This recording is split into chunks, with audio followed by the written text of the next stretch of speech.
Hello, welcome. It's HardLore time. How you doing, Bo? I'm doing great. I'm not sick anymore. Unbelievable. I'm like fully healthy. I feel great. I think I am too, which hasn't happened after traveling this year. Yeah, this straight up. year. Antibiotics, baby. Can't beat them. Where were we, Colin? I think I just have it. Where were we? Mm-hmm. We were in Baltimore, Maryland, a.k.a. Baltimore, Murderland. Wow. Thanks, Flatspot, for having us. Thanks, Triumphant for having us. We figured we'd break it down as we do here and talk about it, walk you through the events in our eyes. Because this was a crazy weekend. It was jam-packed, wasn't it? We were on our feet a lot. Some of it voluntarily, some of it involuntarily. Mm-hmm. You know, some twists and turns here. Yeah. That kind of shaped the way the weekend went. Yeah. How do we talk fully about it? I think you know what I mean? I think we let them in on it so that they know what's coming. Okay, understood. So I dig that. The beginning of the week, we'll just start from the top here, right? Yeah. All right. We get into got Baltimore in Thursday night. My flight.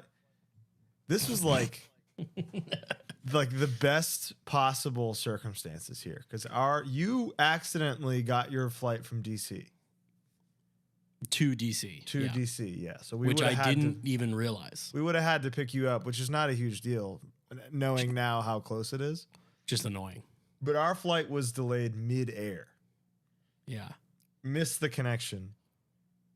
Rebooked to DC, where I was told no 3 times on the thing. They were like, we don't do that. And then Andy asked first try, and they were like, well, sure. Yeah. And then booked us all to DC.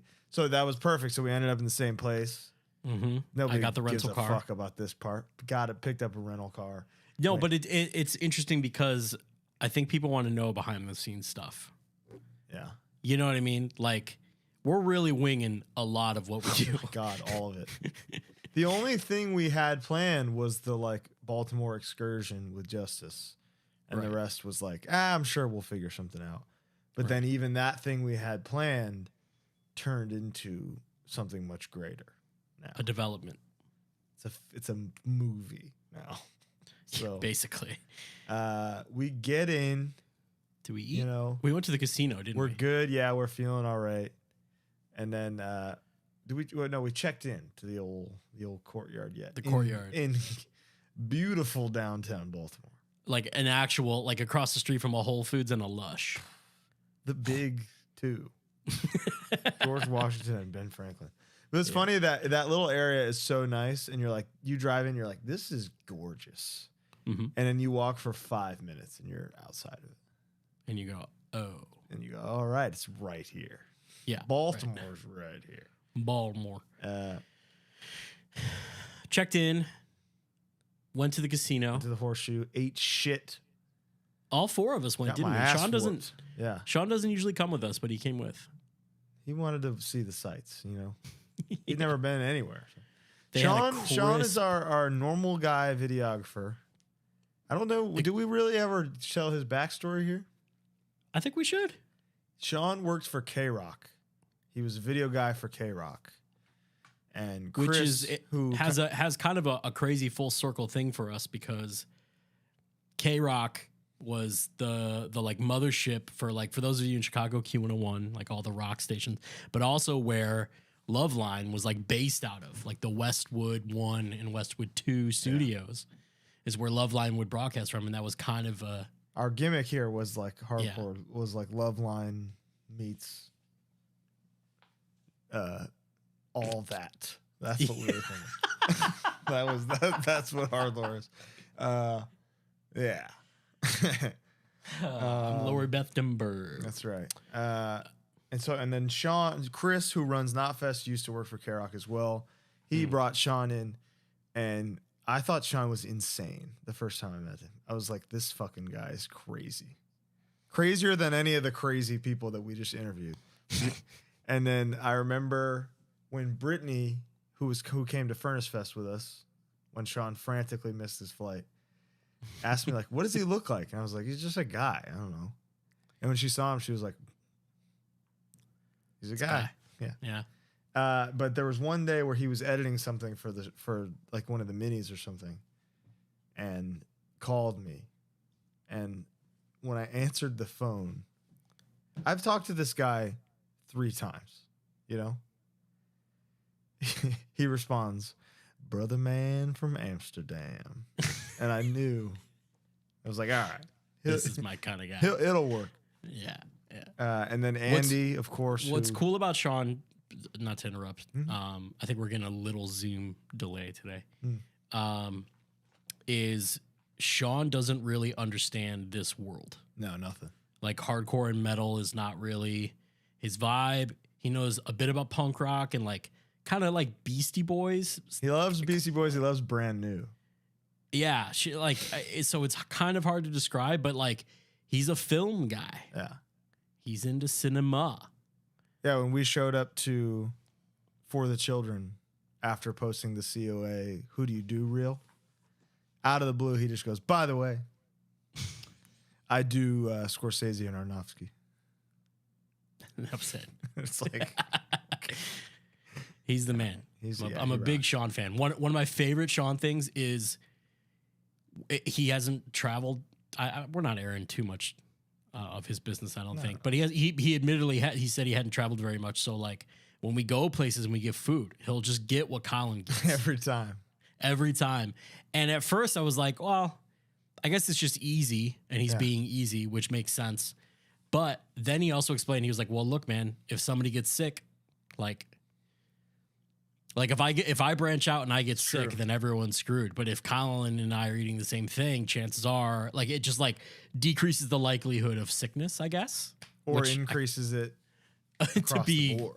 Which is like kind of genius. Kind of genius. That's some K-Rock level thinking right there. That's right, dude. The weenie roast. And then shout out Andy, who's kind of the fourth wheel on the of the car now that keeps it rolling. We got our good little squad here. Yeah, I dig the squad for sure. The fully functioning unit. So day 1, we go to the Horseshoe. I get fucked in the ass by the Horseshoe.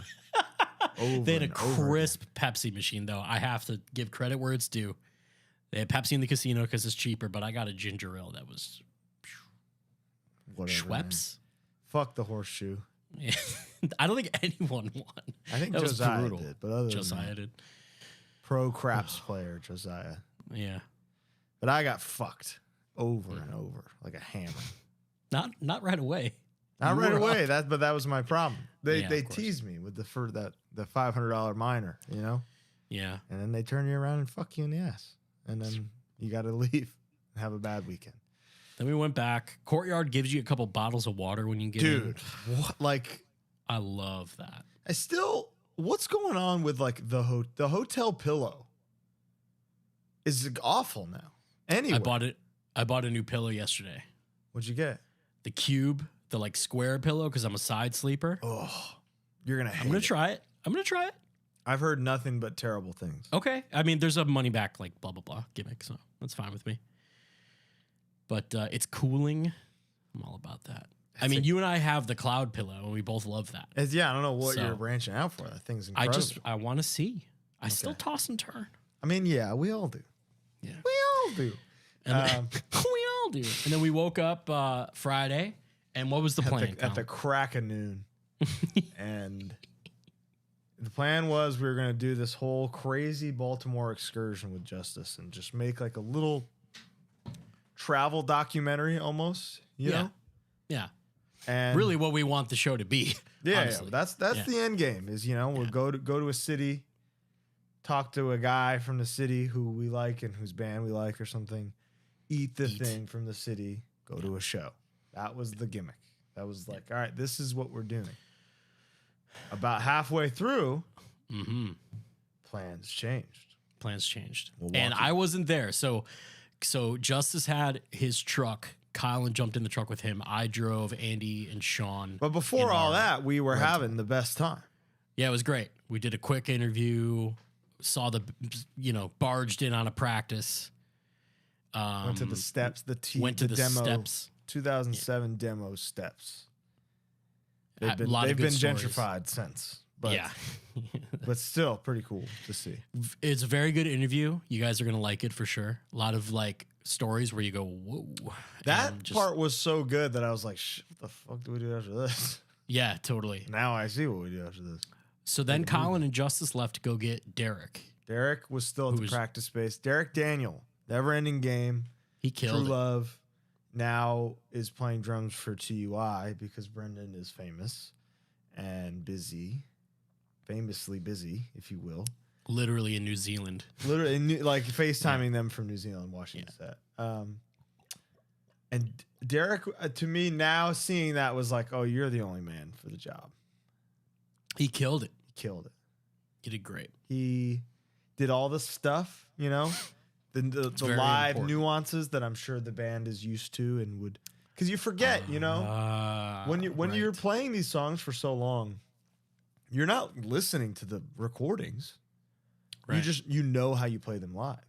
Right. So there's nuances that occur years after writing and recording these songs that you forget are nuances. You just there's think definitely stuff that Harm's Way does live that is not recorded. And when you hear the recording without it, you're like, ooh. Yeah, it's jarring. Yeah. And if someone have we ever had, we did have a fill-in drummer once. We've talked about this, but yeah, that was a whole nightmare. But I'm just thinking like how difficult it would be to explain stuff like that. Like the live nuances. Well, to a drummer who knows about that stuff, it's not difficult to explain. Okay, you know? That's good. Yeah. Just go like, hey, we're used to this here. Like this is what happened with the fucking Stigmata thing when I played for them. Buddy, friend of the show. It's not your fault. It's nobody's fault. They were used to this extra crash hit going into the die a slow hard death motherfucker part, but it's not on the recording, and we didn't practice together. So he was looking at me going, crash. And I thought I missed the vocal cue and hit the next, and was like, oh, he wants me to hit the crash going into the part. There's you forget that these are things that don't exist anywhere but when you're playing them live. I was standing right behind you for that. Yeah, that rocked, dude. That's all right, kid. Yeah. But Derek did all of them. There was one. There's like a.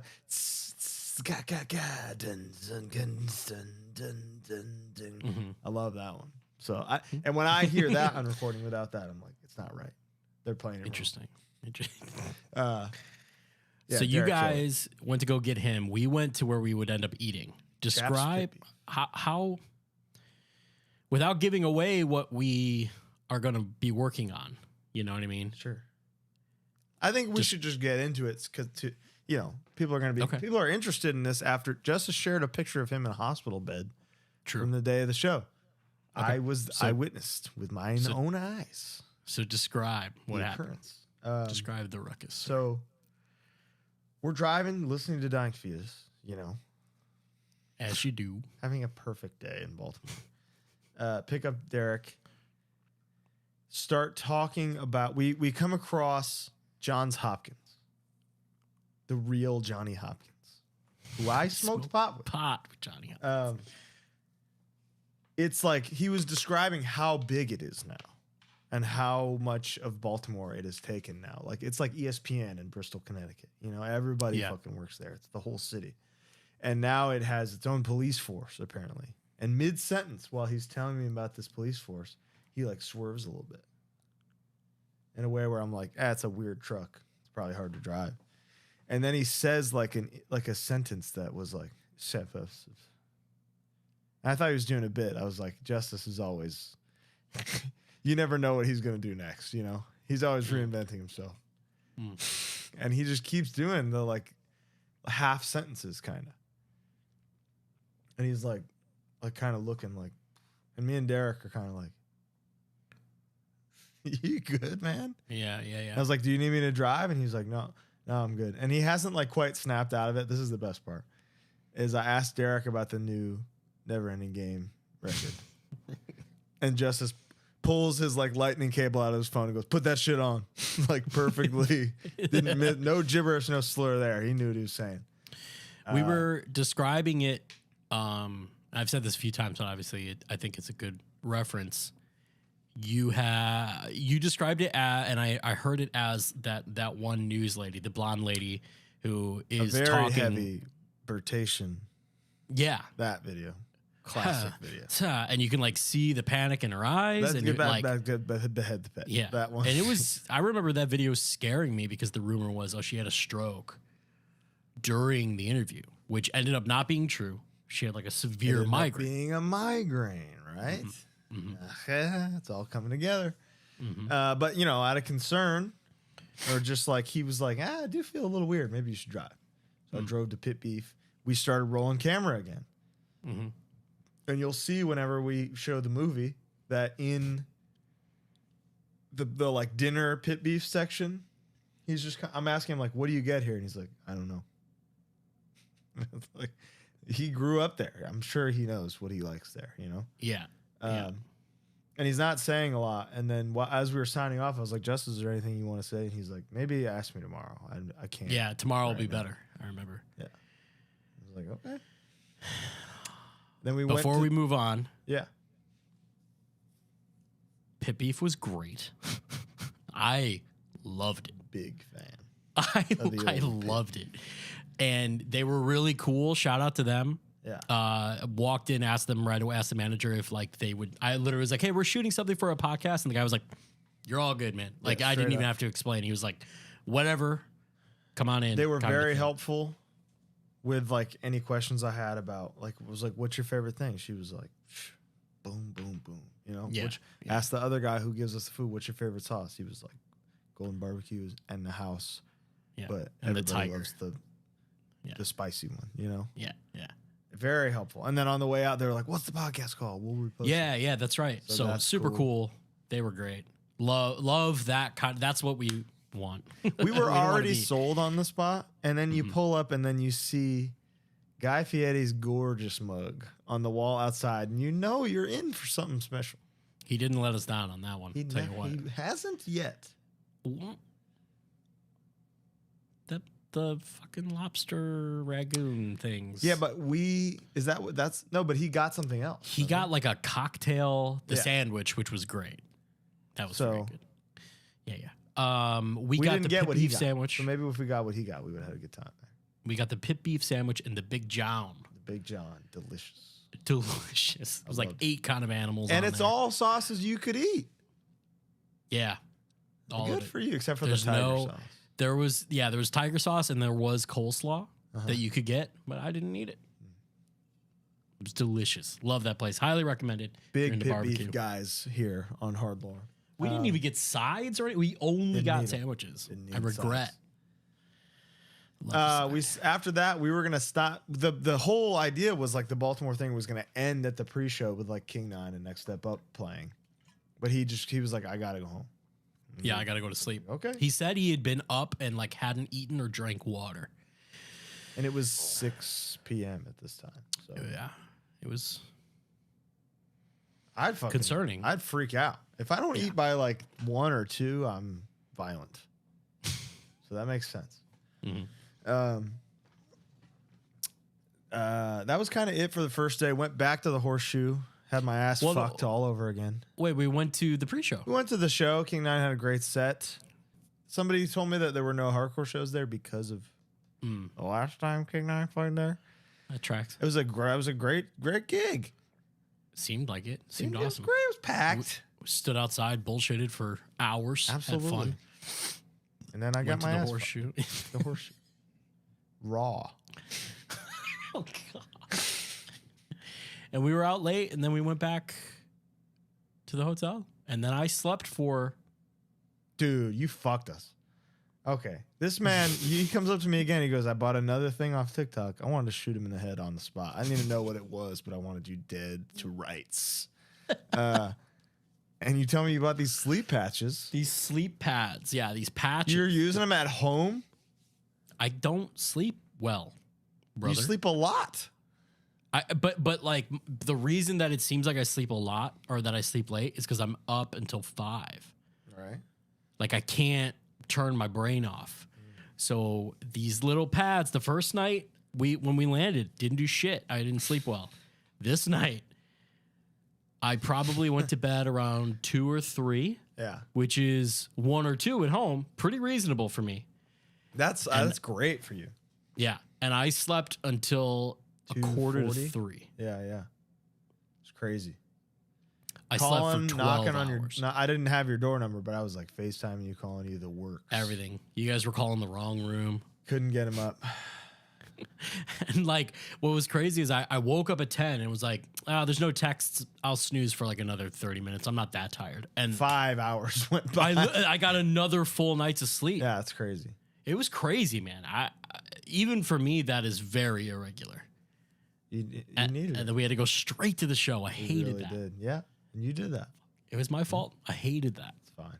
What did we eat that day? Oh, we didn't eat for hours. We didn't eat for a while. We got Starbucks, but then eventually we had Shake Shack. I go to that Shake Shack around the corner every time I go to that venue. It was delightful. That always is. That relish, the cherry pepper relish. Cherry pepper relish. Look at it. It's so good. We shot some more of the Man on the Street stuff there. We talked to Cat from Scowl again. We talked to Shane Merrill. Oh, Shane was a great one. The Killer. So I feel bad.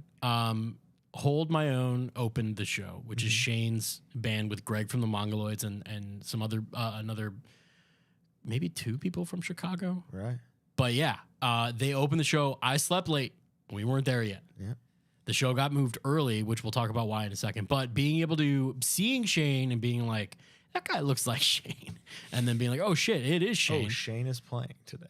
Talking to Shane was great because he really, for those of you who don't know, most people in Chicago probably know, but for those of you who don't know, Shane really does 90% of all the hardcore shows or works with Taylor and John to do the Rumble or do other shows, blah, blah, blah. Also, most of the metal shows. Yeah. He's the man. Played with Crowbar because of him. Yeah. Saw Bolt Thrower because of him. I mean, he's the man. Shane.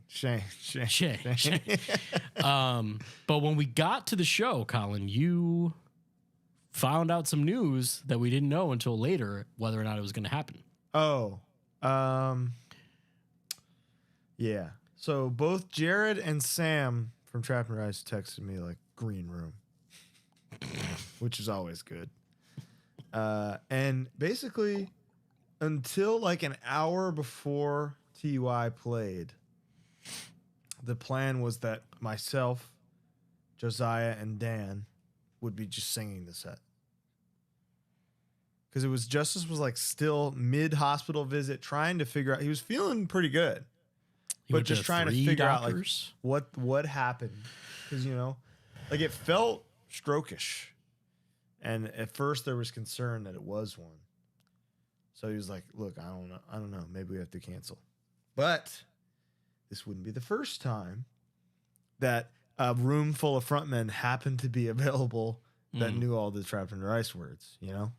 Traverse City, Michigan, 2010. We stepped up, saved the day again. So we were ready. It was like, and like I feel like the lore there would have been half as triumphant. It would still be triumphant, but like obviously Justice playing the show. People don't know the full details of this, but Justice playing the show with all that happening, pretty fucking triumphant. Monumental. Monumental love. So that was the vibe. It was kind of just like nobody really knowing what was going on, and Dan was gonna sing like 7 songs. Crazy. Which like, and that's the thing. That's why when they were playing, it was like Brody, Dan, Josiah, and me kind of waiting, like ready for like. We don't know if he's going to be able to sing all the parts, so we're like ready to do whatever's necessary, There was a functional reason there were so many people on stage. There were too many people on stage for sure. But for at least 4 of us, and Will guitar teching and Ryan Banhan being awesome, there was a functional reason for many of the people standing on stage. Yeah. And, I shout out Becca all the time, dude. Because Becca, Kat, she's and so Angela. talented. Kat, unbelievable. First time in Baltimore. Siri, shut the fuck up. it's because Angela doesn't live here. I forget that she's like the OG, where like when Angela takes your pictures, it's like a rite of passage. Absolutely. It's a big day. The first like Angela Owens posting your thing of photos was like, finally we got one. You know, we're in. So shout out to Angela. You know, she's OG. She's still killing it. Pictures are great. I love a great picture. A great black and white action shot. Can you believe a great picture? No. No. There's almost nothing other than like a great video. There's nothing better than a great picture. There's simultaneously nothing better than a great picture and nothing worse than just a bad picture. It's a lot like Taco Bell photography, you know? Photography and Taco Bell are basically the same thing. I also had another, you know, I have an analogy I've been waiting to drop, you know? Yep. Bear with me here for a second, I'm okay? Ready. Okay, I'm ready. I'm ready. Hardcore and just hear me out. Hardcore is just like Ratatouille. And the reason why is, so in Chef Cousteau's book, the title is Anyone Can Cook, right? Of course. But at the end of the film, Anton Ego, who has hated that quote his entire life, discovers that the true meaning is more so that a great cook, a great artist can come from anywhere, but it's not necessarily for anyone or everyone. Everyone, right? I think hardcore is the same. And the whole like hardcore is not for everybody, but it is for anybody, you know? Because the best guy from the best band can come from Baltimore, Maryland, after a life of crime, you know, after a life of being a little fucker, and then sitting on some steps with his friends and going, why don't we take a picture here? You can become the biggest band of a generation. But not everybody can do that. Just like Ratatouille. Thoughts? So you hear a riff and you go and you flash back. I'm back in Poland eating with my mama. You know, that's what happens to me personally. Got it. That's certainly an analogy. Just like how Twitching Tongues is Batman. But that's another one for another day. Talk about what happened to you on stage. Oh, well, that's the end of the set. Well, we're there. No. Let's talk about it a little bit more. Okay. Never Ending Game. Oh, like the show. The lineup is like crazy stacked. Yeah. It's like a Flatspot showcase basically, plus Neg, No Warning. No Warning, yeah. Crazy lineup. And like, which is awesome because the show could have been End It TUI sold out in a day. Done. You know? Yeah. It was like absolutely. the hometown guys doing the fucking gig finally. But Che threw together something really special. A day chocked full of hits. And seeing it back, like where it was like Never Ending Game, Scowl, No Warning, back to back to back. Yeah. Is kind of it's like, wow, that's good for Scowl for one. It's crazy. And like that's quite a sandwich. It's quite a sandwich, and it's like it was a day of heavy hitters, man. Zulu right before that, so it was that's right. Everybody. Fuck. Crazy. I walked in the back and immediately saw Matt and Will from Never Ending Game. Like immediately. Or from Gridiron. Yeah. You know. They haven't seen that mini yet, so they don't know. I know how so incredible it was. There's a mini coming from FYA where we talk to Gridiron, and basically you're going to watch 4 grown men fall in love. Colin was already deeply in love, but I swooned throughout this episode. Yeah. And then I walk back, and they're both just standing there, and it was an immediate just like, boys. We're back. Immediately, the first question was, what'd you eat? And they went, pit beef. We went, what'd you get? And they said, pit beef sandwich and the triple D. And it was just like, you guys rock. I'm going to watch No Warning. Yeah. It's just amazing. Hive mind. Yeah. Commence. Unbelievable. Yeah, End It. Obviously, seeing No Warning is crazy every time. I love that fucking band. They're just like they're a generational classic. They do one thing I hate. What's that? They play everything a little too fast. Every breakdown is a little too fast. Fast parts can be fast, but like the it was it's just that live energy flowing through you. No Time for You. There's like that fake breakdown in No Time for You where it's like it was I don't know. The way you're describing it just sounds like there's more vibe in it, you know? Slow it down. But it's always just we're not all harm's way machine learners, you know? I'm not even saying You're that. saying Chris never plays too fast? Oh, of course. And we work on it. Sometimes he plays the Breeding Grounds breakdown real slow, and it's so sick. Yeah, it's great. So I'm not saying everyone's fucking should be flawless or whatever, but it's just like you yourself said that when they don't do the thing live, it throws you off. See, but I think the inverse, where I've toured with No Warning now. Mm-hmm. So when I listen to the record, I'm like, maybe this don't have the live energy that I'm used to. I've seen them 35 times now, you know?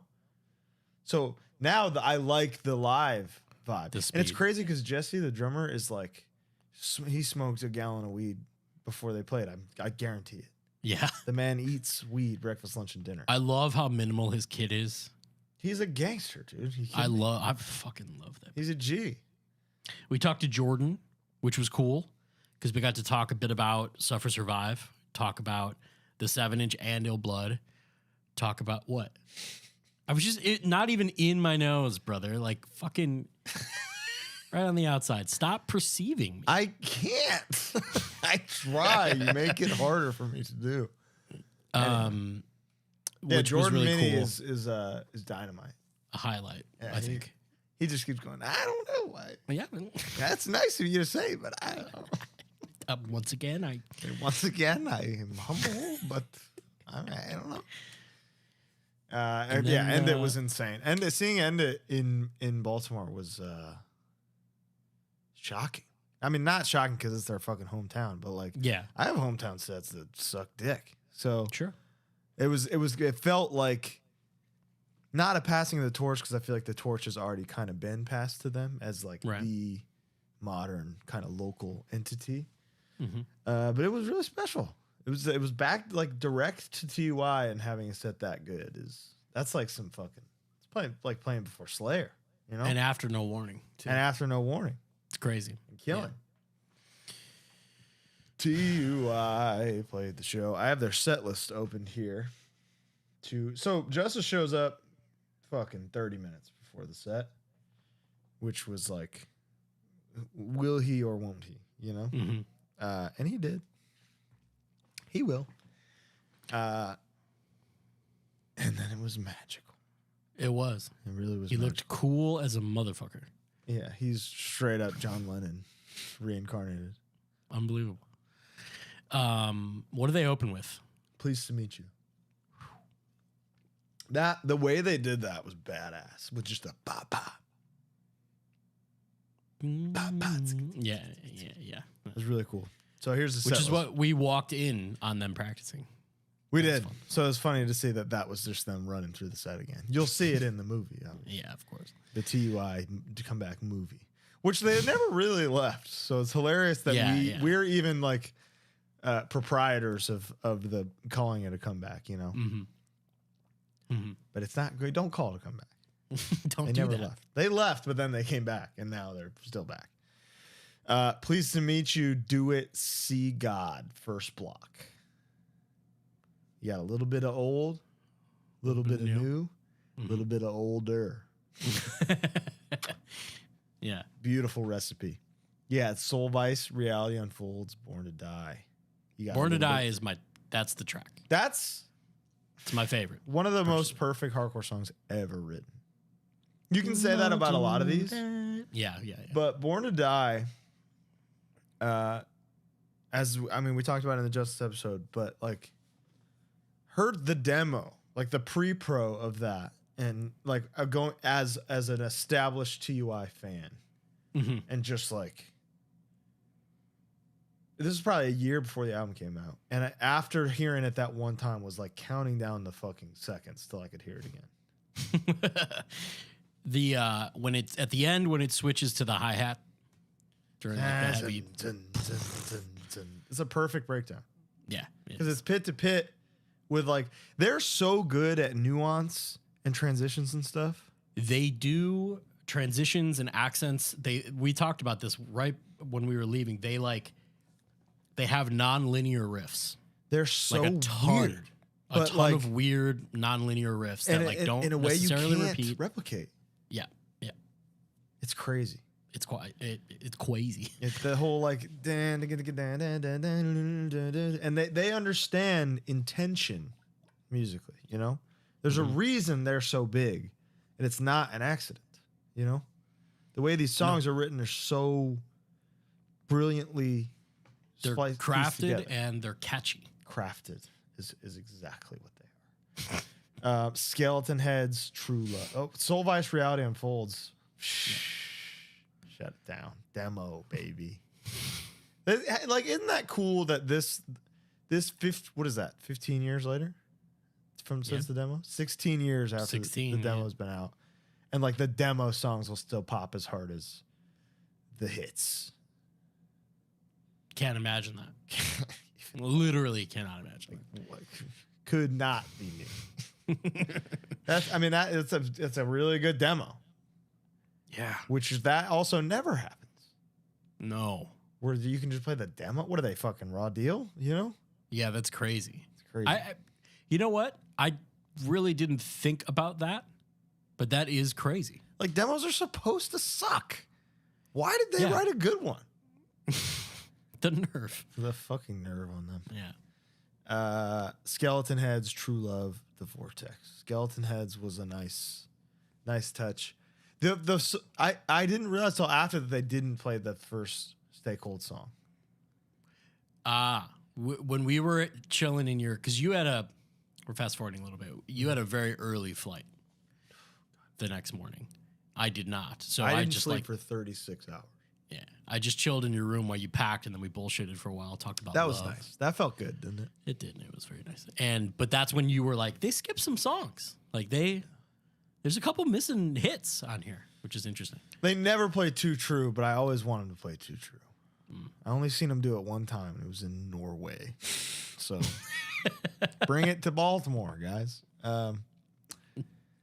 True Love, I feel like became kind of the second or third biggest hit from Big Kiss Goodnight, you know?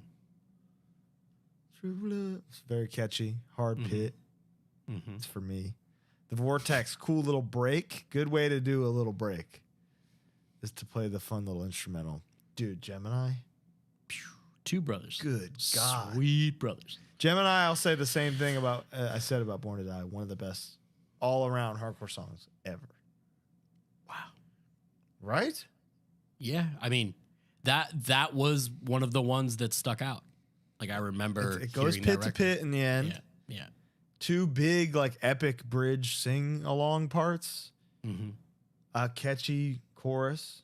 It's good shit, man. Stay Cold. Cool lyrics. Stay Cold, the song is. I was going to say cool lyrics, like the Gemini is like a cool premise. Yeah, it's cool. Song. It's just like an overall good song. Yeah. Stay Cold is magic. That really like cemented, that got him over big time. I think that was everyone remembered You Can't Hurt Me Anymore, Stay Cold. Like everyone knows that part, you know? And it was like an immediate imprint on my brain when I first heard it. He really ran with the ice stuff, you know? He was like, we're going to call Triumphant Ice, I'm going to be cold, you know? And I love, we've talked about this too. You do it with twitching for sure. Callbacks and like a theme. Yeah. And just like saying TUI. Oh, yeah. Saying, whatever cold, saying TUI till I die. Like it's also the ultimate cheat code when you're writing lyrics. You're like, I can't think of a thing right here. Say the fucking band name. Yeah. Harm's Way. Never What do you done that. say? Boom. What do you say? That's all you need, dude. That's it. Streetlights. I loved seeing Anton in the back just not singing his part, just being like. But that was cool. We played Jail. Jail was the song I felt so on the outside when they recorded this, and it was like first circulating amongst bands and stuff. Everybody had it. I felt, I was like, damn, I want this record. And everybody would just post the word jail because like the song was so hard. They'd be like, this song sounds like jail. I think that went into titling it from what I remember. Could be wrong. I've been wrong. But I was so jealous. I was like, I gotta hear this fucking Jail song. Everybody won't shut the fuck up about it. And then it was awesome. So Yeah. it's a good track. And then close with Believe. That was, I mean, that's, you have to. Yeah. I guess you do. But the same thing is like, there's a ton of these could have been closers to me. True. Because Believe is kind of short, you know? It's very short. It's very short. And if you... And as a closer, that means the singer's not singing the last part. Yeah. But like, from a perspective of sheer violence, yeah, you have to close with that because it's not gonna. That's where the naughtiness. The thing we haven't talked about this set is the reaction. Different. No pit. Very little pit. Because you couldn't. Too many people singing along. It was sardine packed in there. Yeah. Can was full. And it's funny, I was saying this when I heard that the show was at Soundstage. I was like, wow, that's like a small venue. Mm-hmm. Get there, it's fucking huge. Huge. It's because the only time I've ever played there was with Knocked Loose, and I'm pretty sure it was sold out or damn near close. Right. And like in my brain, I'm thinking like, well, that was just a tour, and they Knocked Loose. That was like 2019. They weren't how they are now. You know what I mean? Yeah. They weren't as big as they are now. So this is like a small venue, and then you get in there and it's fucking huge, and then it's sold out, and people are fucking jam packed in there. Absolutely. Yeah. Then the pit became the stage. It had to. It was the only place you could do anything for in this, because there were so many people, and everybody was just trying to sing along, which is very like, it's kind of like a post Turnstile reaction, I would say. You know, it felt like a Turnstile reaction in their hometown, no less. Where it was like everybody wants to be part of this thing, and there's genuinely no room to spin kick, you know? So the end of the set for the Believe part, it was like a war on stage. Yeah. And to the point where, and if there's any doctors that listen to this, this is great. I could use some help with explaining what happened to me. Okay, hold on. Before you get into that, the Tad part was Brody and Dan each grabbed a mic and were like doing it, and then Colin and Josiah had the stage right mic, and were also, so there were 4 people singing this part. Yeah, a quartet, if you will, awesome. of fear and violence. 4 guys running the grill, barbecuing, you know, straight up, slapping meat on the grill. And then all right. Then I don't know what happened. I've never experienced this before. I hope to never experience it again, truly. But you'll probably see, I don't know if it'll be, I know Hate 5-6 was there. I hope he cuts away at this moment. I swung back and fucking rocked somebody so hard that my nerve in my arm temporarily disconnected from my brain. So my brain was sending a signal to my eyes that I had a third arm. So I could feel, you'll see me, I saw a little clip of me like walking off stage like concerned. Because in my eyes, I was seeing an extra arm bent upward. And then but my eyes were also processing that my normal, it was here. It was good to go. Straight. So now I'm thinking like, oh, is my arm broken? And I'm like in shock and can't see it yet. Yeah. And a minute later, it was normal. But like, I've never felt panic like that in my whole life. I saw you immediately after the set, I like went around and I was like, that was cool. And you were like, I gotta go outside. Yeah, it was crazy. And you went outside and you were chilling by the Popeyes and you were like down. Dude, I was scared. Yeah. Yeah. It was crazy. Yeah. I never felt anything like that. My body was convinced it either had no or 3 arms, 0 or 3 arms. It didn't know the difference. So that was crazy. So that might have been, that was my body trying to be like, I think you're done, buddy. Listen, we did the pants 2 weeks ago. Yeah, now. the pants were the signal, and now you stop. But yeah, what an incredible set. Wish we got to go to New York the next day. We regretted that for sure. That was a bummer. In hindsight, probably woulda, shoulda, but especially for the case of the movie, you know. Yeah, that would have been really. The movie's gonna be good, and the food.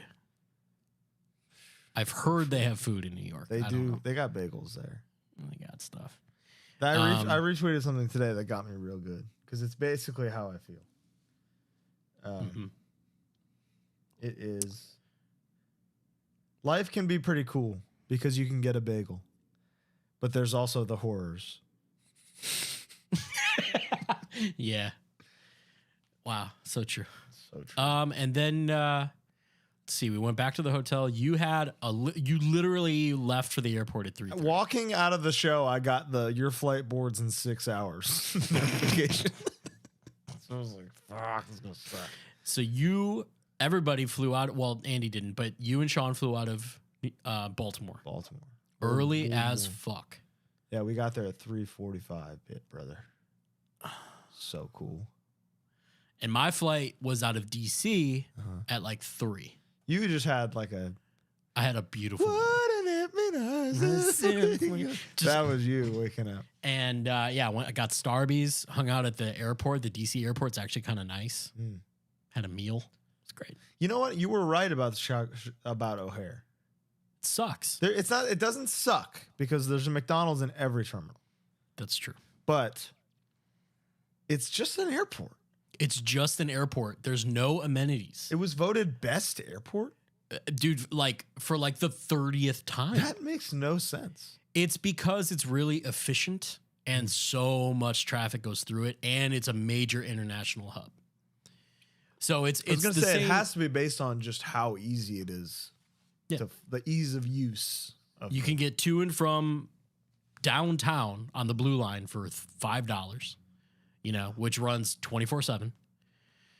It's got all the food and stuff. The international terminal now, it was all redone, Terminal 5, and that's really nice. So that's the same for LAX. I think there's a McDonald's in there.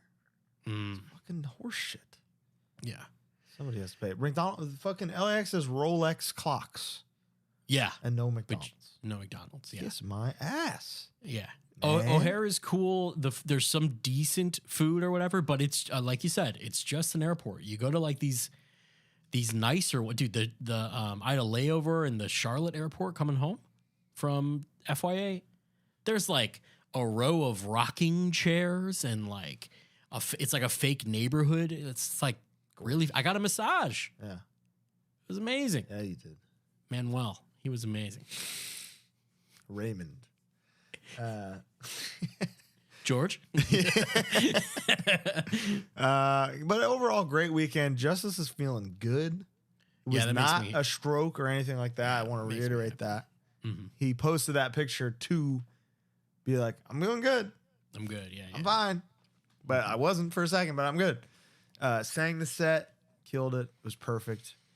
The rest, and it's I want to reiterate, I say that the show didn't need other bands, but it was great that they were there because from pit reaction point of view, a lot of people were there for Trap and Rise, Yeah, of course. But they got to see a lot of new bands. So that's pretty cool.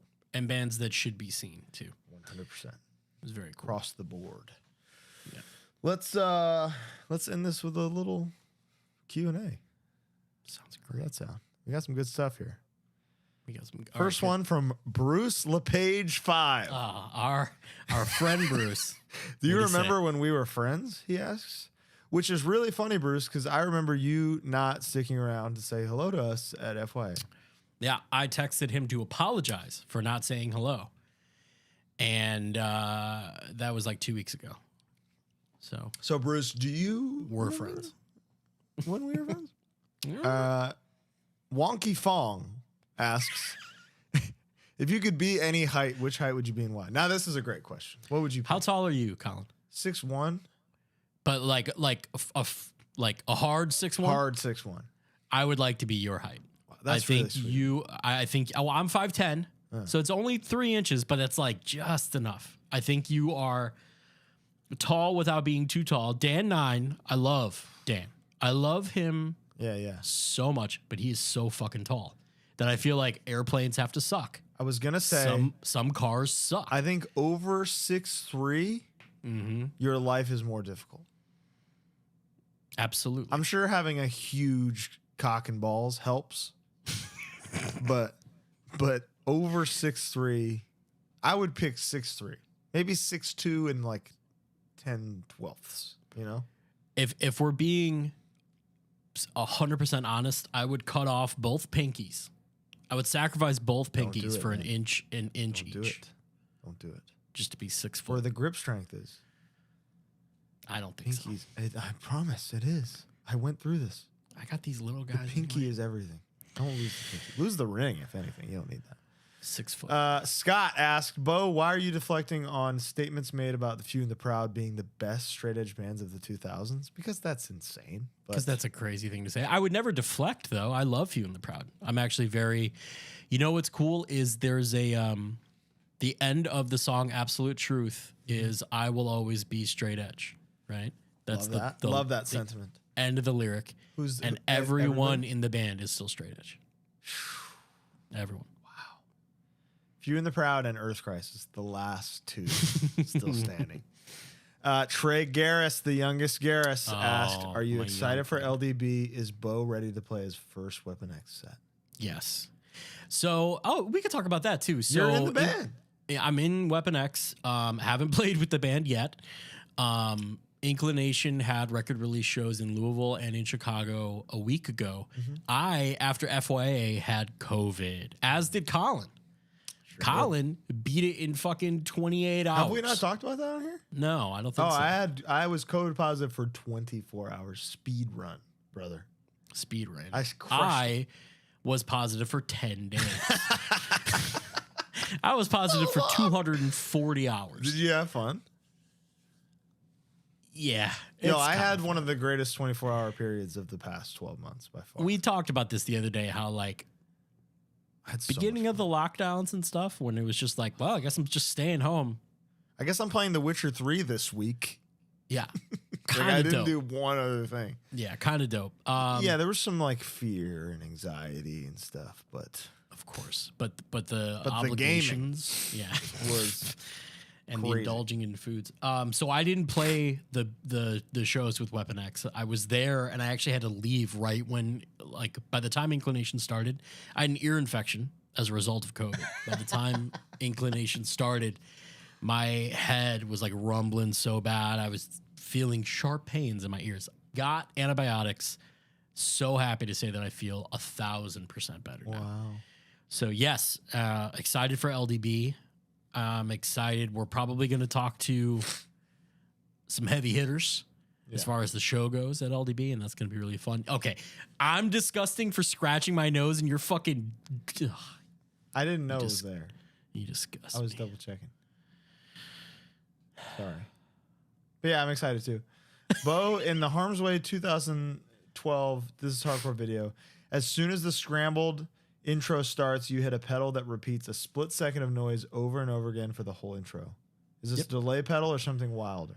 It is the Boss DD5, Digital Delay 5 on the hold setting. I prefer the 5 or 7 as opposed to the 3. Blacklisted use the 3 because you can just and it just whatever you do, and then it goes for like, you can record up to 5 seconds of a riff if you wanted to.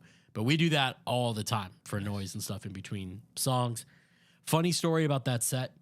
We had gotten back from Australia about 2 days prior and then decided to practice at night, overnight to Philadelphia and play this set. by the time we got to Philadelphia, James and Jay developed bronchitis. Oh. If you watch that set, I'm like smiling and waving and doing shit because we're so sleep deprived from the adjustment of coming back from Australia, kind of getting back and then overnighting. It just like fucked So this everywhere. is the Coke one? So immediately after the set, we had a great set. It was Harm's Way's first time playing This Is Hardcore. That was our first year as well. 2000. I know. This was when I became a Twitching Tongues fan. Okay. So this is a good story. So after our set, we go out back and there are food trucks and stuff. And James has bronchitis without not being diagnosed yet, but like has it. And I'm like, James, you want some food? I'm gonna go to a food truck. He was like, yeah, sounds good.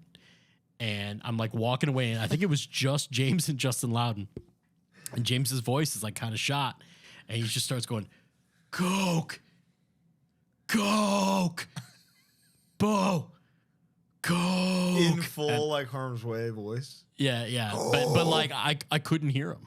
I was just walking away. I was gone. I don't know if I think I probably got him. You a Coke probably were like, he'll want a Coke. He'll want a Coke. That's awesome. And then the next day, Twitchy Tongues played it like 2, 3. Yeah, right after Played a little band called Code Orange Kids. Oh, I remembered them. Yeah. And you guys had a great set. Yeah, that was like a turning point set, I think. Yeah. It was and that our was when I was out, you know, it was our that was when I was like, oh, this band, like, I get it. Yeah. Now that I've seen it, I get it. Yeah. Like the heavy parts are heavy, the sing-along parts are catchy. Right. And then I became a fan, super fan. You really gotta see it live to get Yeah. it. Tales from the Crypto says you are debuting at AEW. What is your non-Colin Young scored entrance theme? Time ends. That's fine. Is it? It's perfect. It's a perfect intro. Nice. I love that song. I mean, yeah, I'm with you. Mine would be Os Opus Me Valdoth by Celtic Frost. Non-fungible Tommies. 2 crypto NFTs right back to back. Yep. Naive mistakes you made on your first tour that you wouldn't make today. Oh, great question. Bringing a ton of clothes and playing in a different outfit every night. Yeah. So you just have a 30 shirts, huge bag of stinking, sweaty clothes. Yeah. Huge regret. The first time we went to Europe, I was like, okay, there's the premise of junk bunks on a bus, right? Where it's like one bunk is just like you throw bags in there, no one sleeps in it. It's a junk bunk. So we thought like, well, let's do a junk bag, like an army bag, like a merch bag.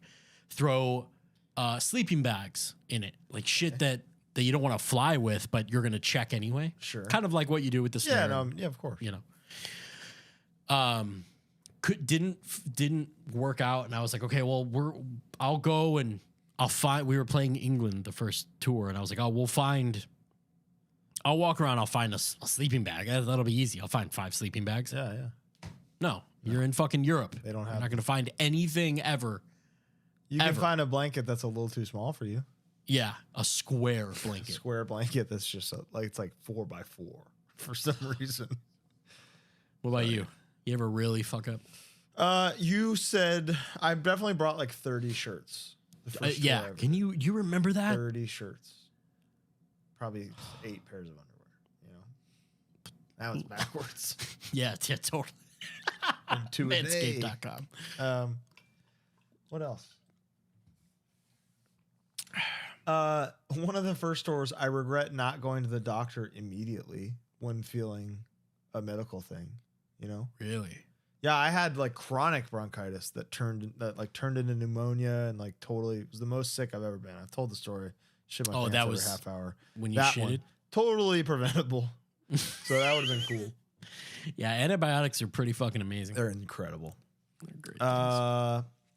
Which songs in y'all's discography lyrically mean the most to you, and what's the lore behind them? That's a great question. You know, lyrics are mostly James. Yeah. For Harm's Way. I did write, and it's discography. I wrote most of the lyrics to like an Alkaline Trio band that Chris and I did with our friend Dave called Wolf Note. Wolf Note, yeah. Wolf Note, and all of that was basically about the girl. My girlfriend at the time and I broke up, and I kind of like was spiraling. So it was very cathartic, very Cathartic. very I live over there in the cathartic. you know, there's one song about, it's the first song on the demo about like boarding up a room that the past is in and then like burning the house down, which was like all metaphorical and fun. I thought that was You good. burn down a house? Did I tell my life after love story on Oh yeah, pod? you thought that you I thought I wrote, "Do you believe in life after love?" And I was like, "Holy shit, like, I'm a prophet. I'm a genius. I'm a genius. I'm going to be rich." Greek. Yeah. And then I realized that was Cher. That was Cher. She did that. She already did that.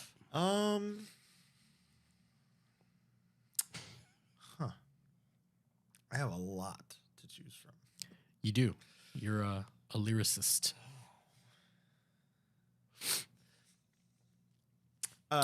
Forgive and Remember is about my cat after she passed, whom I had for 19 years. Yeah. So that one is very special. They do be living, those They cats. fucking God. Yeah, she was great. It's like both metaphorically about my cat and literally about my cat. You know, there's some things that could apply to anybody in there, but it's mostly about my cat. And at the end of the song, you can hear a sample of her meow, and that's what that is there. Oh, It's hard to tell what it is, but now that you know, you got me. Do you ever had a song described to you, or you figured out what the like meaning was behind it, and it was ruined? of course, You want to know one of my prime examples? sure. Boys of Summer. Summer, Sorry, Summer. I said Summer. you did. Boys of Summer. It's about baseball. That sucks. It's Baseball about fucking the- sucks. Baseball sucks. It's about the boys on the baseball team like leaving for the season. Oh my God, that's so stupid. Isn't that unbelievable? Yeah, that's crazy. Is there a Hawaiian hardcore scene? I don't know. There was at one point. There was a dude who was like in the military. He was stationed there and he was flying bands out. You know what? I actually did almost go like a year ago with Buried Dreams and Zabalba. So there's something. Buried Dreams and Zabalba played there. Yeah, I would love to go. Monsieur asked, you can only choose one, Buried Alive or E-Town Concrete. I know you're picking Buried Alive, and I know I'm picking E-Town. Yeah, easily. I bet you Buried Scott Alive. Vogel picks E-Town. Yeah, but that's because he wouldn't put himself over. That's not. I don't know. I don't know. I know Bo's mentioned record shopping before. Do you both collect vinyl? If so, what's your favorite record you own, and what's one you'd love to own? There's a couple of mine. I got a lot of cool like movie soundtracks and shit. That Elden Ring box set is crazy. So that's a good one. I got all the Celtic Frost records. Do you have any typo records? Yeah, I have like a Bloody Kisses first press, Slow Deep and Hard first press. I don't have the box set. I don't either. I want the box Do you set. know? There's an. I don't know if they have them in California. I don't know. It's called The Exchange. It's like GameStop or whatever. There's one here. When the box set came out, they had one. Like the store was allocated one, Right. and it was on the shelf for like 2 weeks, and I just like didn't buy it. And what was it, $200 or something? I think it was like $250, yeah, $220 or something. Now. Taylor's got one. I look at it I every just time. didn't buy it. It's awesome. Stupid. My answer, Yeah. actually, I was looking at it today, is my whatever the rarest color of In Love There Is No Law. Wow, that's sweet. Bo. With the handwritten lyric sheets that you sent me as a gift. I did. And that's one of my favorite things that I own. That's really sweet, Bo. I saw you sent me a picture of it when you were playing drums. Yeah, it's right. I set up my little electronic drum kit. Beautiful, beautiful anecdote. Top 5 Dying Fetus songs. Wow. It's all you, brother. Awesome. I'm a new fetus awesome head. question. I'm learning. Praise the Lord, first song I ever heard. I will say Destroy the Opposition title track is one I've ripped off about 15 times. Epidemic of Hate. Oh, you didn't mention the drummer being at the show. Oh, dude. Yeah, that was awesome. So shout out to Thaddeus, HC man / metal merch man. At one point, TUI is like, we want Dying Fetus to come. Can you do something? So I put out an APB with Thaddeus. Trey came, the drummer. He had a great time. Wanted to meet Derek, the drummer. So sick. And Derek loves him and loves Dying Fetus. So it was cool and it was symbolically, it was like, me, Sam, and Will from Neg on stage. And it's like Dying Fetus is like the thing that bonds us as fans of music. So that was really cool. Love that.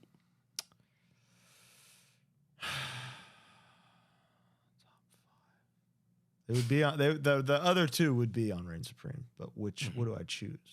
2 hours later. Oh, dude, From Womb to Waist, probably number 4. Who cares if I'm pregnant or on drugs? Fuck the baby, let it die. Hard as shit. And then probably In the Trenches, the fucking bum bum bum bum. It's a good top 5. Great top 5 even. What Taco Bell menu item best represents you? Wow. That is a question that really cuts to the core of this show. I would say for me, it's the nacho fries Bill Grande. Just a mess. For me, I'm going to go with a cheesy gordita crunch. Wow. You got a lot of layers? I got a lot of layers, but you take a bite and you're satisfied. You know what I mean? Ew. That's good. Christian Giordano. Christian Lumalnati, more like it, right? Asks, what are some non-hard music parts that make you want to mosh? For example, the intro to When the Levee Breaks is spin kick worthy. I'll tell you my answer. Go ahead. A little band called Live. Mm-hmm. The song is called All Over You, I think. Okay. All over you, all over me. Bring me down. The end of the song is there's a hard ass riff. Really? Also, this is technically non-hard, but I've whooped ass to Coheed before. Really? No World for Tomorrow. Whooped You know ass. what I was thinking today when I was listening to the Regulate LP? What's that? Like Hair, like some of his vocal patterns and delivery is kind of Coheed. That's what I'm saying. And like Harry doesn't hear that when I'll be like, I love the Coheed stuff, and he's like, I don't get the Coheed. Yeah. And I'm like, just the emphasis on a lot of the words. Yeah, just is kind of pure Coheed. yeah. I hear love it. that stuff. I'm totally down. For me, dude, what's the story? Morning Glory.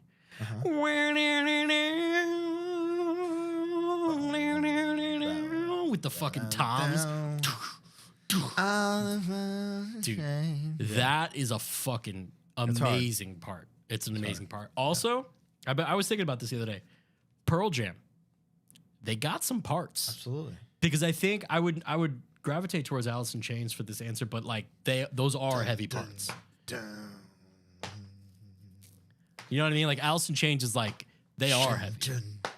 Yeah, they are hard. It's like you can't call it non-hard. You can't go that far. But Pearl Jam's got some. They got some parts. Man. No, you're right. I'm with you. What is the master killer of fast food onion rings? I'm not an onion ring guy. I love onion rings. Hi, buddy. What's the master killer? I know this is niche. Portillo's has amazing onion rings. I don't like Burger King onion rings are fucking trash. Very bad. That's like the most common one though, right? It's got to be, but they're bad. Yeah. You know. So I'll probably just because the Portillo's ones are like thick. Love those, and I love dude. You know what? It's kind of accelerated cuisine. Not quite fast food, but like a Chili's of fucking Fridays, like their onion rings are like I don't know how they batter them or whatever, but outstanding. I know. Sorry, Metallica. Yeah, I'm not really into it. Last meals, breakfast, lunch, dinner, dessert. Wow. It's extreme. Okay. Breakfast. Steak and eggs. It's the hardest one. Steak and eggs, easy. I'm gonna go a Waffle House, an all-star special. Yeah. Lunch. Yeah. A McDonald's. sandwich. Something light. What'd you say? McDonald's. More of a lunch to me. It's more of a lunch, yeah, for sure. Yeah, I would do a sandwich, like a Chiba Hut or maybe a good deli. Like if we can, I don't have like an immediate answer, but something lighter, little oil and vinegar. Dinner, I would have a combo of like a New York slice, Sparrow, some wings from Bar-Bill Tavern, a big bowl of sea salt cream and cookies, ice cream from McConnell's. Oh, okay. And an ice cold full sugar Dr. Pepper. You gotta go heavy on your way Last out. meal. Yeah, who gives a shit? Fuck. Can I do my mom's? Can I do like mom cooking, or should I pick of course you can. my mom? I think I've said this before. She makes this fucking baked lasagna with eggplant. Yeah, it's just unbelievable. She has made me an entire tray, Oh wow. and I have eaten. Yeah, it. I'm sure that's good. I bet. outstanding. I believe you. And I don't even like eggplant. It's just the way she makes it. It's Just great. You like her eggplant. Yeah. And then dessert, Sara Lee French style cheesecake. Frozen? It's perfect. Well, I mean, you got to let it thaw throughout the day. but it's a frozen cheesecake. Right? Yeah, it's a frozen, like. You'd take that over the factory? Dude, I'm not. It's my favorite. It's what made me like cheesecake. Okay. It's just like the consistency is perfect. The flavor's It's perfect. a nostalgic. It's a yeah, preference. graham It's a cracker bow crust. thing. It's like my thing. Okay. I got you. Other than that, banana pudding from Magnolia Bakery in Chicago is. We have Magnolia Bakery here. Is it the same from like New York originally, I think? Magnolia, bro. Yeah. What's here? Okay, but You ever see the started film? To the Tom Cruise film? Have you ever had their banana pudding? Yeah, I think it's fine. Oh, I think But I'm not a banana guy, you know? I am- understand that it's like the goat of all that. It's stuff. unreal because it's whipped. It's yeah, exactly. light. Soul Wrecked asked, after all the negative stories you told about touring in Europe, what are some things you appreciate most about touring the EU? Great question. What's your dessert though? I told you. A bowl of sea salt cream and cookies. Oh, that's your dessert. Oh, okay, gotcha. With maybe on a Kyla Young pumpkin pie.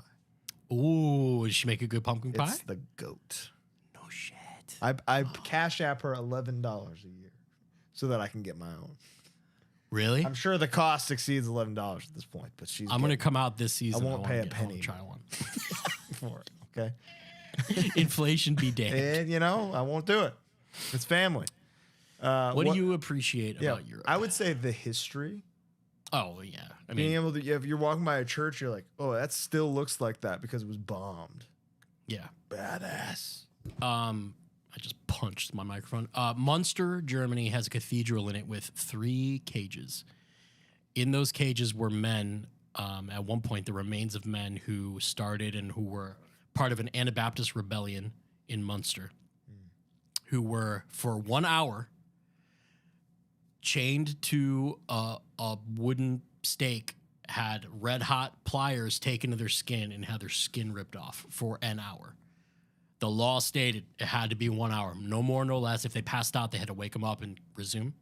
All 3 of them, one at a time. So the third guy's losing his mind He by the saw end. it all. And then their flesh-flayed bodies were put in these cages. That's still on the church to this day in Munster.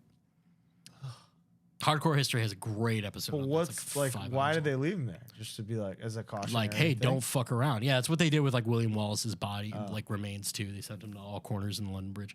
Loved all the history stuff. I was just talking about how Ypres is outside of Ypres, the major battlefield and one of the first battlefields of like Passchendaele and all these battles during World War I, where the mud was so bad that men drowned in mud. That's awesome. Like that's how bad it was. It was 10 feet deep of mud. It was just brutal. Also, I would say, not for nothing, they take care of you so well. Hospitality is like The hospitality at Next the level. venues and promoters is usually, not always, it puts American hospitality to absolute shame. like they just and there's have it. no- They just yeah. line it up for you. You know. Yeah, and there's no arguing that. Like everyone will agree. Like, man, You play these like youth centers in Germany where it's like the promoter is getting money from the state because it's like a youth thing. Yeah. So there's a catering budget. You're going to sleep there. There's showers. There's laundry if you want to risk it. Yeah. It's amazing. Can't say enough about that. 100%. You're right. And honestly, a lot of the time, the people are why. Like, as I understand, the German compliment is funny, but like the fact, understanding that your music resonated with somebody across the world is like coolest. Tell that to your fucking high school guidance counselor. Yeah, you know? straight up. Yeah, that they'll blow their fucking mind that this is a real thing, that we're sitting here talking about it on here. You know? Yeah. Because of hardcore music. It's fun being there. We just like to pick on these little things. I mean, they add up. They really do. But you can't like take for granted how cool it is that that's something we were ever able to do. Oh, it's the best. It's the coolest. Agreed. Can we get a nationwide pizza ranking episode? I think it's time we do the Great Fast Food Debate Part 2. Excellent. It was early on. There's new information. Yeah. Culver's got Coke now. We're ready to talk about it again, you know? Yeah. Favorite pop punk bands? Not a one. Yeah, you're not a fan, huh? Oh, I despise it. Not at all. What count is Saves the Day a pop punk band? Definitely. I think Through Being Cool is like a foundational pop punk record. Love that record. I think it's awesome. And what's cool about Saves the Day is I remember when Bane was breaking up, reading an article. I don't remember where it was or who wrote it or whatever, but it was talking about how like when Cancel Down and Through Being Cool when Cancel Down was out and Through Being Cool was being written, they were playing shows with Bane. They were opening. Their first shows. tours were together. Yeah, it's like there you go. Like you can't hear the beginning, the beginning of Cancel Down and not hear Start Today by Gorilla Biscuits. Sure, it's there. It's all right. It's all right there. I love Alkaline Trio. But dude, you can even like call me crazy, Dag Nasty.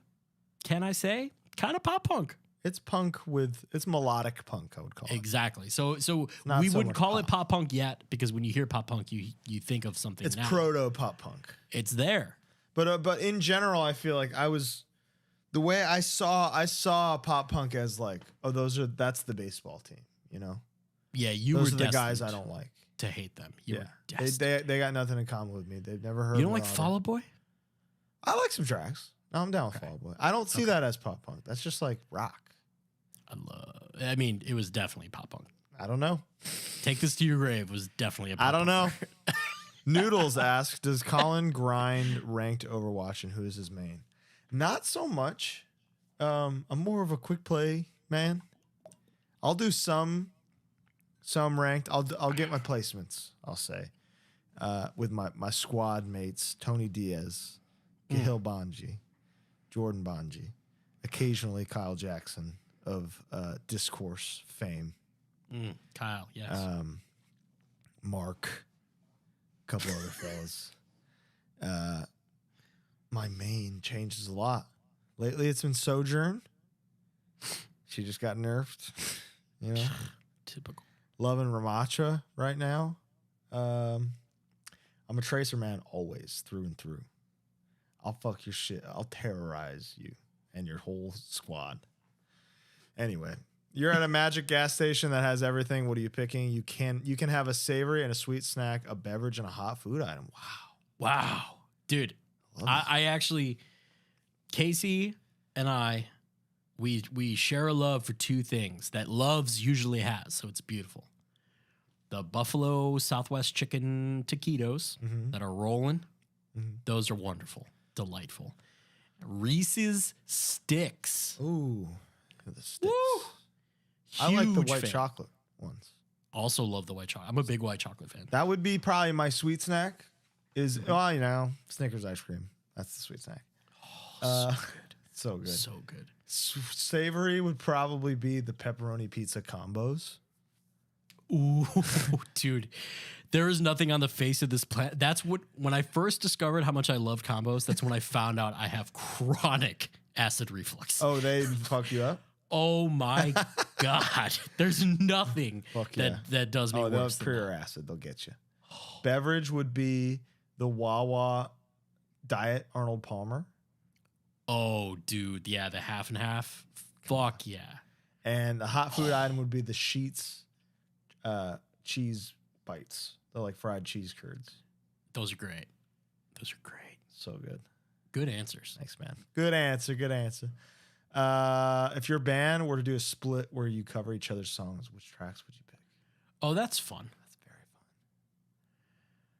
I would love Harm's Way to cover Finish the Job. fun. That'd be sick. It'd be very sick. I mean, I would do Breeding Grounds, obviously. Is that the track? You think is that the Harm's Way track? I think it's your fucking master opus. killer, you know? Interesting. Yeah. The Some say. end breakdown is just like perfect. Chris Mills, dude. Yeah. And That Entombed. yeah, and Entombed, but yeah, And, still. dude, I like Rotten your Sound. version is better to me. There was a Rotten Sound record. I forget which one, but it intros with if we can't live in peace, then we must die in peace.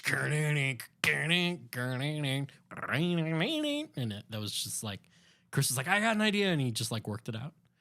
It's awesome. Somebody asked guilty pleasure music. We don't have that. No, that doesn't exist. We're not guilty. Listen to whatever you We like. like Paula Abdul. I do. Colin at FYA played me a 14 or 12-minute version of the Pirates of the Caribbean Oh, music. dude. Zimmer live in Prague. Pirates medley. And I had the best time. The best time. He makes you salivate for the part, Salivate, dude. yeah, and then 10 and a half minutes in, he kicks it. You could kill a man on the spot hearing that. Dude, I'm going to watch Pirates tonight, I think. It's unbelievable. Will we see a return from Twitching Tongues anywhere in the near future? Yes. Can't comment. What's the I best can. best merch Yes. rip of all time? Yo, the Kids Like Us Coke rip terrorized the streets. Wow. I remember that. That was ISIS on the streets. Kept the people. on their Very toes. rare, very special. The Twitching Tongues Nails rip. That one's good. I have that. I love that. That one was good. First Of course, Blood, it's Fruit Loops. You ever see It's that a one? medium, so I'll never wear it. Yeah, dude, the Fruit Loops where it's like half an inch of ink. It's so good. First Blood, Fruit Loops is the answer. We not for nothing.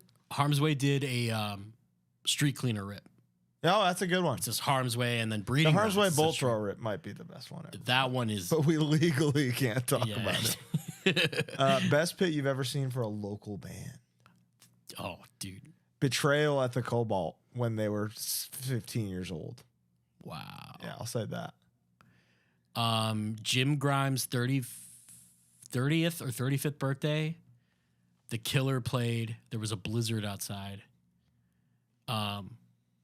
There was a ton of like smoke machine, and the Killer set was so violent and just insane. Yeah. Ringworm played too, and they had like a great set, so it was just like a special. Of course. I would say the real answer to that would probably be the Soul Search video shoot. Palpable Fear. It was awesome. Favorite guitar tuning, C sharp standard. I love a standard tuning. Guitar stuff is interesting, man. I have this extended. I'm gonna get a little geary for a second. Give it to me. It's okay. I have this Ibanez Taylor Les got Paul. on me for not talking about gear, so Good. he's mad at me. I have this Ibanez Les Paul. Okay. It's a prestige model, so it's a little more expensive, made in Japan. Mm-hmm. It's an extended, like a full scale Les Paul, which is kind of rare. When I play, we're in drop B. When I play that with like the open B, it's like the shape of a D chord and brown, it like resonates with that guitar and feels perfect. Guitar stuff is weird. Wood resonates. Things resonate a little bit. Of course. And certain neck sizes and lengths and blah, blah, blah. Mm-hmm. So it depends on what you're playing. But yeah, C sharp standard, that's a tasty. Dude, best, typo man. being in B standard, Sorcerer's Pledge was B standard nice. for that reason. Nice. HardLore live win. Tie win. maybe sooner than you think. Yeah. Maybe we're routing a tour right now. Maybe we're figuring out the logistics of what it would take to do that. Maybe we're planning to do a 10-day run with some local bands on every show. Who knows? Maybe not. I don't. Maybe not. Maybe we'll see this fall. Album predictions for 2023. Album predictions. I don't know. That's Harm's Way. I bet you guys are putting out an album. maybe. I don't know why, but I do. Well, You'd be undisclosing my ass every time we're on here. I don't know. cannot confirm nor deny. Anyway, I can't wait to hear whatever Harm's Way has in store. Can't wait for the Dying Fetus record. Are they writing a new record? Yeah, it's coming any day now, I think. Wow. I don't know. I did just see someone tweeted something. I was like, this is coming out, this is coming out, this is coming out. It's going to be a crazy year. And I cannot think of a single one. The Judiciary LPs? Yeah, that's in coming. March. Jake's going to be on the show soon. We'll talk about that. I don't know. Top 3 riffs you wish you wrote. Oh, easy. I can think of. You don't even need to. You don't even need to do that because you just steal them. Yeah, I know. I'll give you one. Mama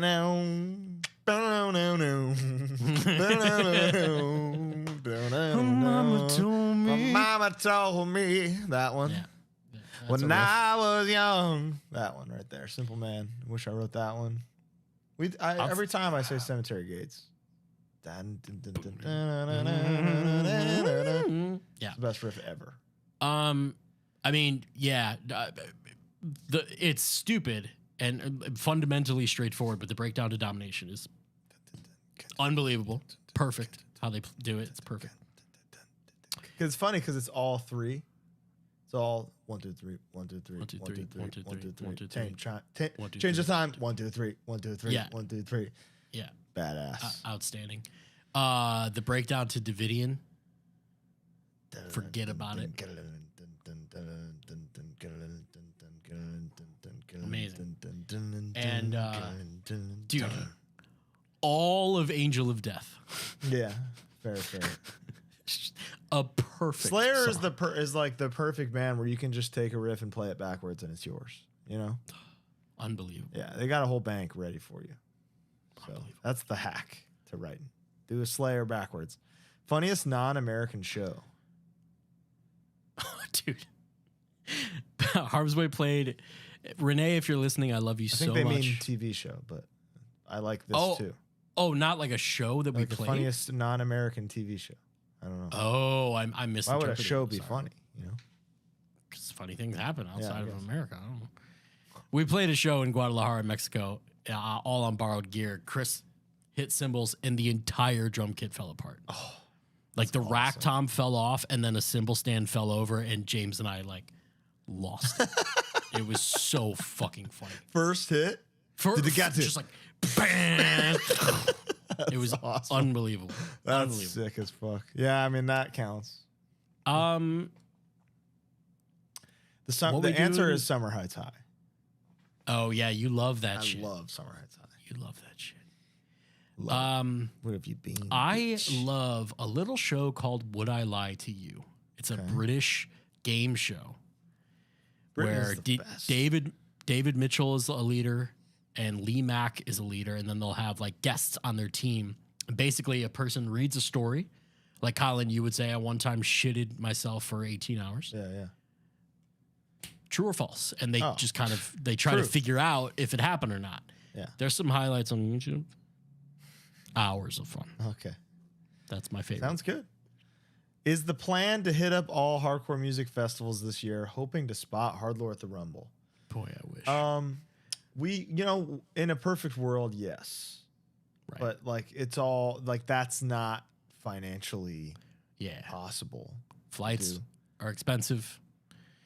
Food is expensive. We would love for that to be the case. Obviously, it gives us the ability to do these recap episodes too, which people who weren't there can go, I wonder what that was like. I guess I'll listen to these fucking guys talk about it.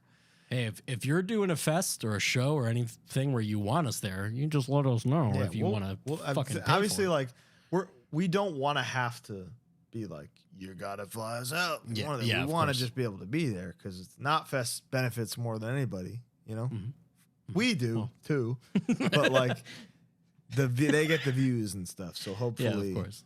it's understood.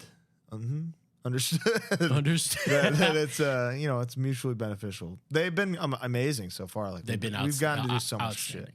Yeah. Like I said, I ain't missed a Pain of Truth set in years because of Knotfest. Rumble, I don't think so. Be dope. It would be dope. Be but easy. When is it? Oh, that's not up to me to say. Haymaker, goated or nah? Record or band? Record goated. Record, absolutely goated. Band is like good band. Record goated. Love that fucking record. Without a doubt. Top 3 all-time hardest riffs. Crowbar to Carry the Load. I think about this all the time. Crowbar to Carry the Load. Suffocation. Thrones of Blood. The breakdown to Time Ends. And then into the amazing. All Out War Resist OG intro. Oh,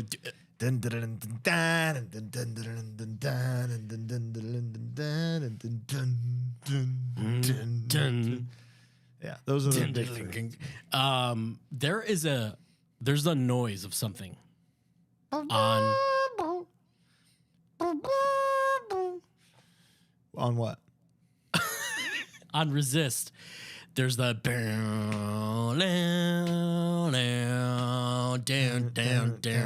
right. There's like a boing.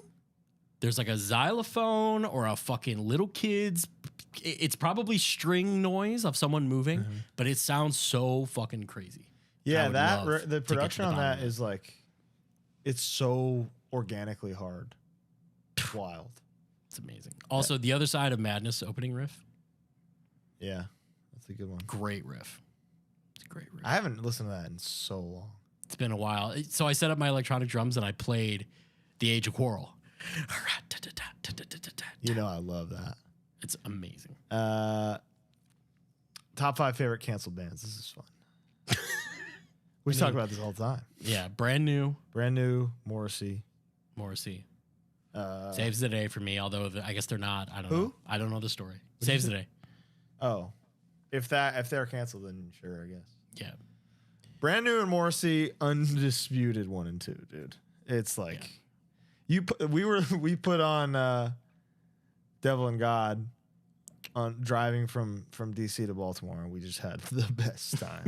And we kept being like, can't believe this guy loves little kids or whatever. Dude, a song would start and you would go, oh my God. Like every Archer's Bows comes in, you're just like, what the fuck? How did the pretty part in Limousine? Oh my God. There it is. Amazing. Yeah, you were right about perfect record. What else? I misspoke when I said he likes little kids or whatever. I don't know the full story. I don't have to comment. Great band, canceled. No, you're a huge Burzum fan, so totally. What are some other good canceled bands? I don't know. Who's really canceled? You know, Louis C.K. Louis C.K.'s not canceled. He just sold out MSG. I know, it was a joke. Yeah, I don't know. We'll never know. I guess we'll never know. Favorite slur? Probably one of the Italian ones. What's the deal with straight edge motherfuckers and gambling? Everybody likes gambling. Yeah. It's got nothing to do with... But also, it's all we have. And food. Food and gambling are the only rushes we have. And caffeine. Yeah. So give us a break. All right. I guess that's it. There's probably some Is that it? Do a quick refresh. We can round out. All right. I'll do the filtered so it's like this. Yeah. Any chance you guys will do like a nerd episode, gaming, anime, etc.? Probably not I'd a love full to. episode. Oh. Because you could talk about video games for hours. All day, dude. Nobody wants that. That's not true. Most people full probably episode don't. of me being like, well, No. actually, Okay, I guess. But I don't know. I when I enjoy a show, I like to know what they like. No, I'm with you. Do you know what I mean? But like, I feel like even in the hotel room, me breaking down why Bloodborne is good to you was probably really boring. It was just 1 a.m. That's all. I was like, yeah, and there's actually aliens involved too. And you're like, Oh, like a pathogen. cool. Cool, man. Yeah, sick. Anyway, and I was like, yeah, so, Demon Souls is easiest one. So you should start with that. You should start with that. I know. Today. We've Okay. been too busy watching Pirates Crescent and Falchion. reheating this Jets I got in the fridge, brother. Fuck you. That's the end. Thanks so much for watching. Bo's eating Jets. He's a cocksucker. TUI is back, even though they never left. HardLore Had a great time. is back. Had a great time. Had a great time. I really like going to stuff. I really like the Man on the Street stuff. That was fun, huh? Yeah, that little mini that came out today was great. You That edited seems it like the very future. well. Thanks, man. Yeah, I think so too. That seems like kind of what the future of the show should be. Should be, yeah. Us amongst the people, us amongst our people. Because we are one of the people. That's right. Thank you so much for watching. This has been yet another HardLore Stories from Tour. We'll see you next week with very special guest. A very special, because if Very they can't special do it. guest, Malachi Black. Bye.